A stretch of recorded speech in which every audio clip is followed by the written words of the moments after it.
नमस्कार दोस्तों, जन्मभूमि टीवी के इस एपिसोड में आपका फिर से स्वागत है। मैं हूं अनुराग वर्मा। आप लोगों से फिर से एक बार प्रार्थना है, रिक्वेस्ट है, आग्रह है कि अगर आपको हमारा कंटेंट अच्छा लग रहा है तो शेयर, लाइक और कमेंट जरूर करिएगा। कमेंट बॉक्स खुला हुआ है। आज मैं बात करने जा रहा हूं राहुल गांधी जी की। राहुल गांधी जी को फिर से अपने मुंह की खानी पड़ी। राहुल गांधी जी ने फिर से अपनी किरकिरी करा ली। कैसे कराई? बजट सेशन चल रहा है, जहां पे राष्ट्रपति का अभिभाषण हो रहा है, बजट पेश हुआ। वहाँ सरकार को बजटरी चीज़ों पे घेरने की जगह वो एक नॉन इशू उठा के लाए। वो नॉन इशू क्या था? वो पूर्व आर्मी चीफ नरवणे जी की एक किताब थी, जिसमें उन्होंने चाइना का कुछ जिक्र किया था कि चाइना ने उनकी भारत की ज़मीन हड़प ली, या कुछ उन्होंने जो भी लिखा था ऐसी। चूंकि वो पब्लिक डोमेन में आई नहीं, इसलिए उस पर ऑफिशियली पब्लिक डोमेन में नहीं है, रादर उसे ऐसा कहें, तो उस पर कुछ भी कमेंट करना वो ठीक नहीं है, वो राष्ट्रहित में नहीं है। पता सबको है, लेकिन वो राष्ट्रहित में नहीं है।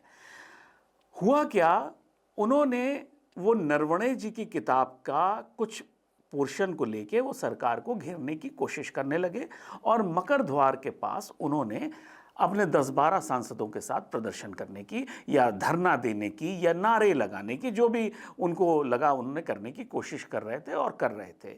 इसी बीच पंजाब के एक बड़े नेता रवनीत सिंह बिट्टू, जो पूर्व मुख्यमंत्री बेअंत सिंह के ग्रैंडसन हैं, वो वहां से आने लगे, गुजरने लगे। राहुल गांधी जी ने उनको बुलाया और कहा, अपने बाकी सांसदों को दिखाते हुए कि देखो ये गद्दार आ रहा है, look at the face of traitor. इस बात पे बिट्टू जी घबराने की जगह या विचलित होने की जगह उन्होंने और उसी तरह से जोर आवाज में कहा कि मैं देशद्रोहियों के साथ नहीं हूं। ये उन्होंने तब कहा जब राहुल गांधी ने कहा कि you will come back again, आप हमारे पास ही दोबारा आओगे, कम बैक। इस तरह की जब बात करी तो बिट्टू जी ने कहा, मैं देशद्रोहियों के साथ नहीं हूं। ये राहुल गांधी, जो लीडर ऑफ पोजीशन, जिनका दर्जा ऑलमोस्ट प्रधानमंत्री के बराबर होता है, उनको ये सरेआम सुनने को मिला।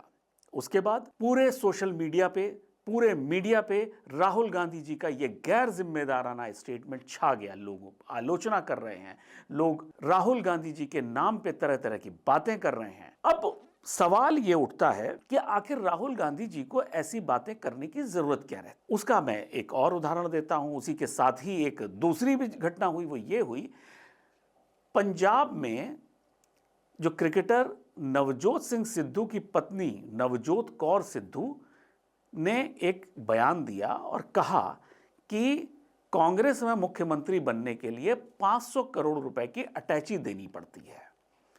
इस बात से कांग्रेस का आला कमान नाराज हो गया, और साथ में नवजोत कौर सिद्धू ने इस्तीफा भी दे दिया।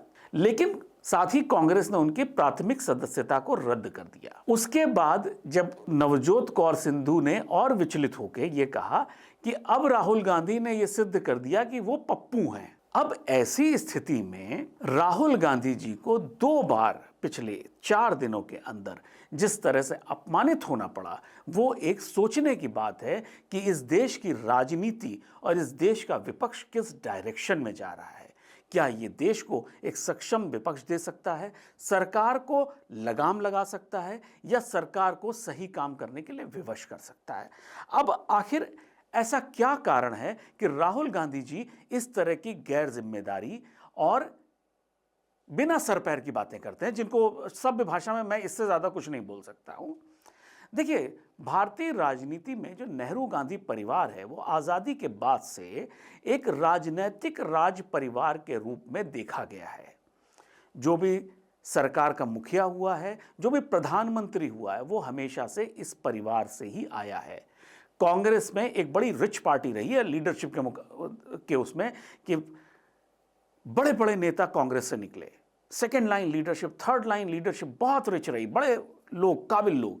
लेकिन एक दुर्भाग्य यह भी रहा कि जो प्रधानमंत्री, जो नंबर 1 व्यक्ति रहा है, वो हमेशा इस परिवार का सदस्य ही रहा है।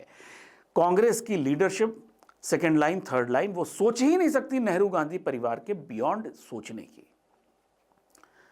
प्रॉब्लम कहां से शुरू हुई? प्रॉब्लम तब शुरू हुई जब राहुल गांधी जी राजनीति में आए। जब राहुल गांधी जी राजनीति में आए तो उसके बाद से उन्होंने कुछ बड़ा करने के लिए, कुछ बड़ी खबर बनाने के लिए उन्होंने क्या किया, कांग्रेस का संगठन एकदम खत्म कर दिया कि नए तरह से संगठन बनाया जाएगा।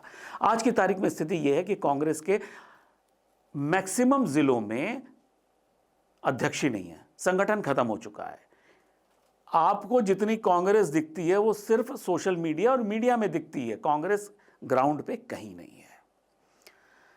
अब जब संगठन खत्म हो गया, लोग हारने लगे, सरकार बनने से दूर होने लगे, अब लोगों को भविष्य भी कांग्रेस का नहीं दिख रहा है, तो सेकेंड लाइन और लीडरशिप और थर्ड लाइन लीडरशिप सवाल उठाने लगी कांग्रेस के लीडरशिप के ऊपर, यानी राहुल गांधी के ऊपर। ऐसी स्थिति में राहुल गांधी जी ने जो रिएक्शन दिए, उनकी बात सुनने की जगह उनको पार्टी में किनारे कर दिया, उनको हाशिए पे ला दिया। मैक्सिमम लोग छोड़ के चले गए या राजनीति से संन्यास ले लिया। अब जो बची खुची कांग्रेस थी, मैं कांग्रेस को अब बची खुची ही कांग्रेस कहूंगा, बची खुची कांग्रेस ने राहुल गांधी जी की जो सत्ता पे अब सवाल उठा रहे हैं वो भी अब बर्दाश्त नहीं की जा रही है। अब क्या बचा है कांग्रेस पार्टी के पास? सिर्फ एक परिवार है, ये परिवार की पार्टी रह गई है।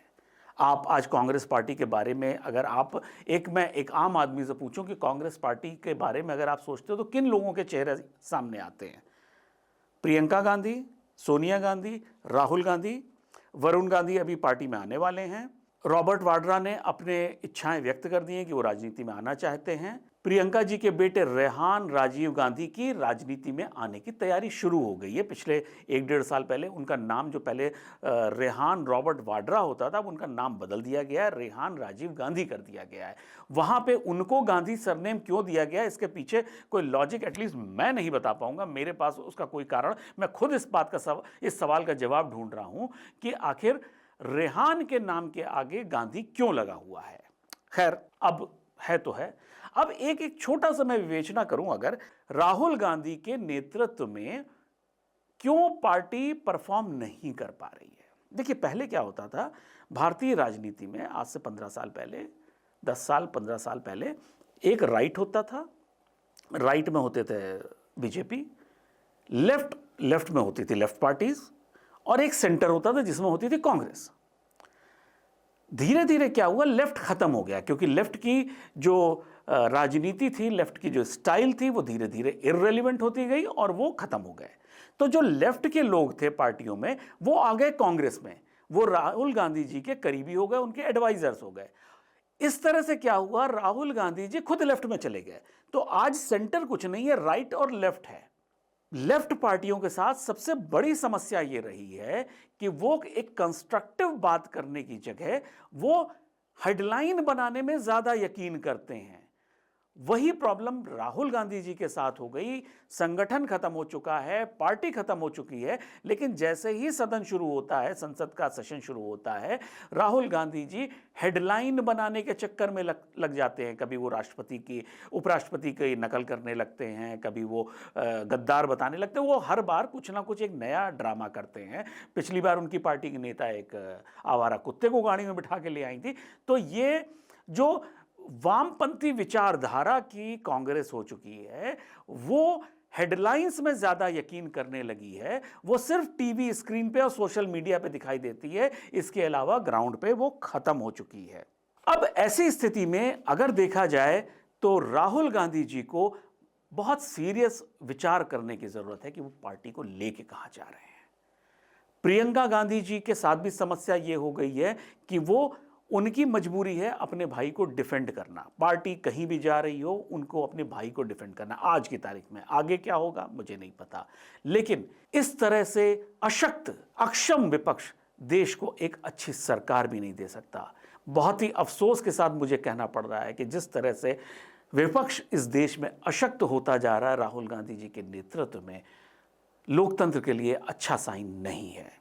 तो आज के लिए सिर्फ इतना ही। बहुत जल्दी नए विषय के साथ फिर मिलेंगे, तब तक के लिए नमस्कार।